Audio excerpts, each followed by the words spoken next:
Hello everyone, study and craft with Puja চ্যানেলে তোমাদের সকলকে স্বাগত। আজকে আমরা শুরু করব ছোটদের পথের পাঁচালীর পর্ব 14 থেকে। এর আগে কিন্তু অলরেডি আমি তোমাদের সাথে 13 নম্বর পর্ব অবধি আলোচনা করেছি এবং তার প্রশ্নোত্তরের ক্লাসও কিন্তু অলরেডি শেয়ার করেছি। যারা সেগুলো এখনও দেখোনি, ডিসক্রিপশন বক্সে প্লেলিস্টের লিঙ্ক থেকে তোমরা সেগুলো দেখে নিতে পারো। তো চলো বেশি দেরি না করে ক্লাসটা শুরু করা যাক। একদিন সে দুপুরবেলা বাপের অনুপস্থিতিতে ঘরের দরজা বন্ধ করিয়া চুপি চুপি বইয়ের বাক্সটা লুকাইয়া খুলিল। অধীর আগ্রহের সহিত সে এ বই ও বই খুলিয়া খুলিয়া খানিকটা করিয়া ছবি দেখিতে এবং খানিকটা করিয়া বইয়ের মধ্যে ভালো গল্প লেখা আছে কিনা দেখিতে লাগিল। একখানা বইয়ের মলাট খুলিয়া দেখিল নাম লেখা আছে সর্বদর্শন সংগ্রহ। ইহার অর্থ বইখানা কোন বিষয়ের তাহা সে বিন্দু বিসর্গও বুঝিল না। বইখানা খুলিতেই একখানা কাগজ কাটা পোকা নিঃশব্দে বিবর্ণ মার্বেল কাগজের নিচ হইতে বাহির হইয়া ঊর্ধ্বশ্বাসে যেদিকে দুই চোখ যায় দৌড় দিল। অপু বইখানা নাকের কাছে লইয়া গিয়া ঘ্রাণ লইল। কেমন পুরনো গন্ধ। মেটে রঙের পুরু পুরু পাতাগুলোর এই গন্ধটা তাহার বড় ভালো লাগে। গন্ধটায় কেবল তাহার বাবার কথা মনে করাইয়া দেয়। তাহলে এখান থেকে একটা কোশ্চেন তোমাদের হতে পারে যে অপুর কিসের গন্ধ ভালো লাগে। তোমরা সেই জায়গাটা কিন্তু তোমাদের বইতে মার্ক করে নিতে পারো। এরপরে রয়েছে লুকাইয়া পড়িতে পড়িতে এই বইখানিতেই একদিন সে পড়িল বড় অদ্ভুত কথাটা। হঠাৎ শুনিলে মানুষ আশ্চর্য হইয়া যায় বটে, কিন্তু ছাপার অক্ষরে বইখানার মধ্যে এই কথা লেখা আছে সে পড়িয়া দেখিল।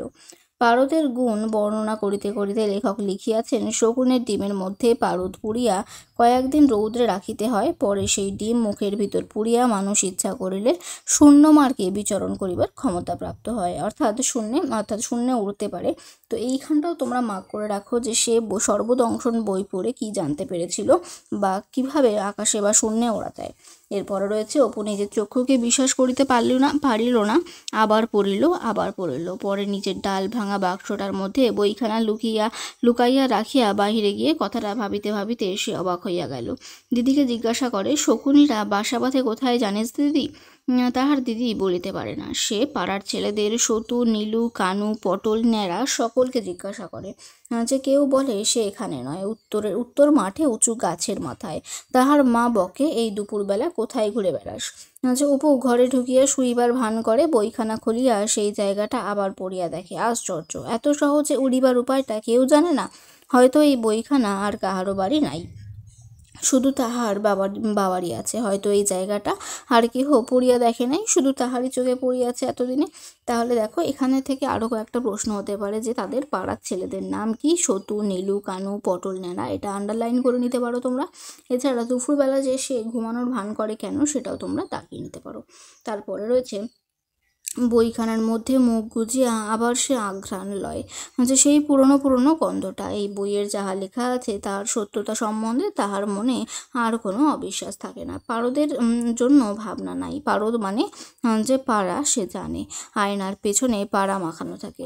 একখানা ভাঙা আয়না বাড়িতে আছে, উহা জোগাড় করিতে পারিবে এখন, কিন্তু শকুনির ডিম এখন সে কোথায় পায়? দুপুরে খাওয়া দাওয়ার পরে একদিন তাহার দিদি ডাকে, আয় শোন অপু, মজা দেখবি আয়। পরে সে এক মুঠো পাতের ভাত লইয়া বাড়ির খিড়কি দোরের বাঁশবাগানে গিয়ে হাঁক দেয়, আয় ভুলো। তু ডাক দিয়াই দুর্গা ভাইয়ের দিকে হাসি হাসি মুখে চুপ করিয়া থাকে, যেন কি অপূর্ব রহস্যপুরের দুয়ার এখনই তাহাদের চোখের সামনে খুলিয়া যায়। হঠাৎ কোথা হইতে কুকুরটা আসিয়া পড়িতেই দুর্গা হাতে তুলিয়া বলিয়া ওঠে, ওই এসেছে, কোত্থেকে এলো দেখলি? খুশিতে সে হিহি করিয়া ওঠে। তাহলে এখান থেকে দেখো হতে পারে যে একটা প্রশ্ন, ভুলো কে বা ভুলো কার নাম?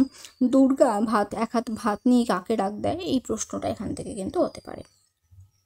রোজ রোজ এই কুকুরকে ভাত খাওয়ানোর ব্যাপারে দুর্গার আমোদ হয় ভারী। যে তুমি হাঁক দাও, কেউ কোথাও নেই, চারিদিকে চুপ। ভাত মাটিতে নামাইয়া দুর্গা চোখ বুজিয়া থাকে। আশা ও কৌতূহলের ব্যাকুলতায় বুকের মধ্যে ঢিপ ঢিপ করে। মনে মনে ভাবে, আজ ভুলো আসবে না বোধ হয়। দেখি কোত্থেকে আসে, আজ কি আর শুনতে পেয়েছে? হঠাৎ ঘন চোপে একটা শব্দ ওঠে। চক্ষের নিমেষে বন জঙ্গলের লতাপাতা ছিঁড়িয়া খুঁড়াইয়া হাঁপাইতে হাঁপাইতে ভুলো কোথা হইতে নক্ষত্র বেগে আসিয়া হাজির। তাহলে ভুলোকে দুর্গা কখন ডাকে এবং কখন কি খেতে দেয়, সেটা কিন্তু রোজ দুপুরে ভাত খেতে দেয় দুর্গা তাকে। আচ্ছা, তারপরে দেখে নাও অমনি দুর্গার সমস্ত গা দিয়ে একটা কিসের স্রোত বহিয়া যায়। বিস্ময় ও কৌতুকে তাহার মুখ চোখ উজ্জ্বল দেখায়। মনে মনে ভাবে, ঠিক শুনতে পায় তো, যে আসে কোত্থেকে। আচ্ছা, কাল একটু চুপি চুপি ডেকে দেখবো দেখি, তাও শুনতে পাবে। এই আমোদ উপভোগ করিতে সে মায়ের বকুনি সহ্য করিয়াও রোজ খাইবার সময় নিজে বরং কিছু কম খাইয়া কুকুরের জন্য ভাত পাতে সঞ্চয় করিয়া রাখে। তাহলে কেন অপু তার মায়ের বকুনি সহ্য করে, সেটাও কিন্তু একটা প্রশ্ন হতে পারে।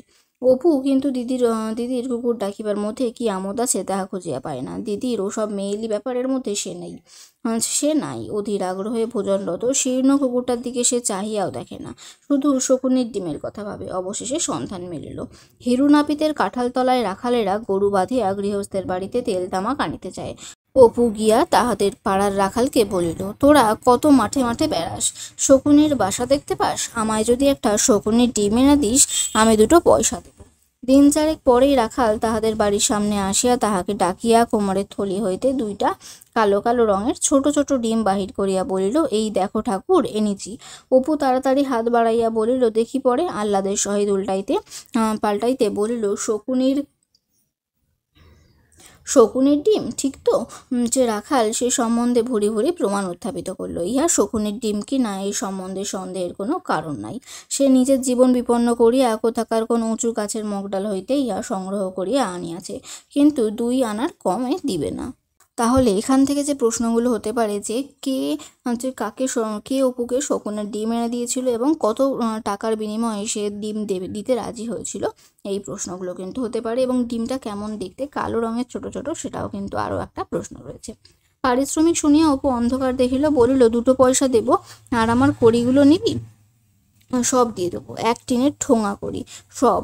এই এত বড় বড় সোনা গেটে দেখবি, দেখাবো। রাখালকে সাংসারিক বিষয়ে অপুর অপেক্ষা অনেক হুঁশিয়ার বলিয়া মনে হইল। সে নগদ পয়সা ছাড়া কোনো রকমেই রাজি হয় না। অনেক দরদস্তুরের পর আসিয়া 4 পয়সায় দাঁড়াইল। অপু দিদির কাছে চাহিয়া চিন্তিয়া 2 পয়সা জোগাড় করিয়া তাহাকে চুকাইয়া দিয়া ডিম 2টি লইল। তাহা ছাড়া রাখাল আর কিছু করিও লইল। এই কড়িগুলো অপুর প্রাণ। অর্ধেক রাজত্ব ও রাজকন্যার বিনিময়েও সে এই কড়ি কখনো হাতছাড়া করিত না অন্য সময়। কিন্তু আকাশে উড়িবার আমোদের কাছে কি আর বেগুন বিচি খেলা? ডিমটা হাতে করিয়া তাহার মনটা যেন ফু দেওয়া রবারের বেলুনের মতো হালকা হইয়া ফুলিয়া উঠিল। সঙ্গে সঙ্গে যেন একটা সন্দেহের ছায়া তাহার মনে আসিয়া পৌঁছিল। এটুকু এতক্ষণ ছিল না। ডিম হাতে পাওয়ার পর হইতে যেন কোথা হইতে ওটুকু দেখা দিল খুব অস্পষ্ট। সন্ধ্যার আগে আপন মনে নারাদের জাম গাছের কাঁটা গুড়ির ওপর বসিয়া সে ভাবিতে লাগিল, সত্যি সত্যি উড়া যাইবে তো? যে সে উড়িয়া কোথায় যাইবে? মামার বাড়ির দেশে? বাবা যেখানে আছে সেখানে? নদীর ওপারে? শালিক পাখি ময়না পাখির মতো ওই আকাশের গায়ে তারাটা যেখানে উঠিয়াছে? সেই দিনই কি তাহার পরদিন?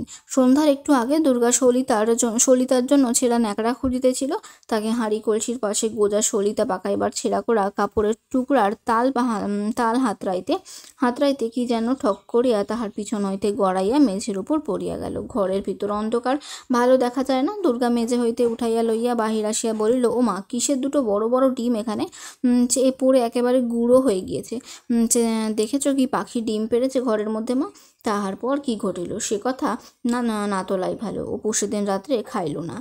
কান্না হই হই কাণ্ড। তাহার মা ঘাটে গল্প করে, ছেলেটার যে কি কাণ্ড। ও মা, এমন কথা কখনো শুনিনি। শুনেছ সেজ ঠাকুরজি, শকুনের ডিম নিয়ে নাকি মানুষ উঠতে পারে।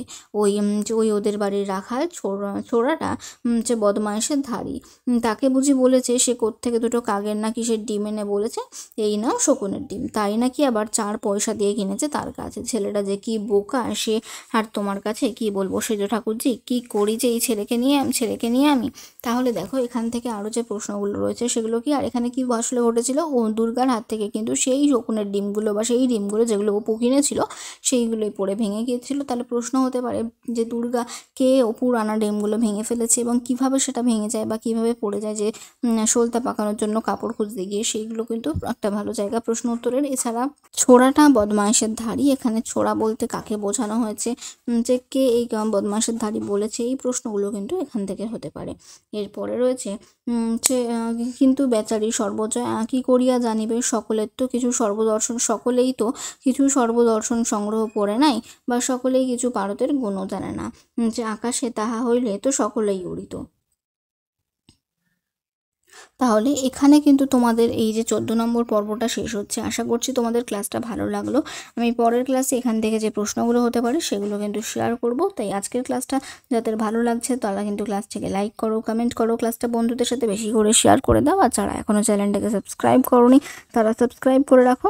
তাহলে আজকের ক্লাসটা এখানেই শেষ করলাম। Thank you.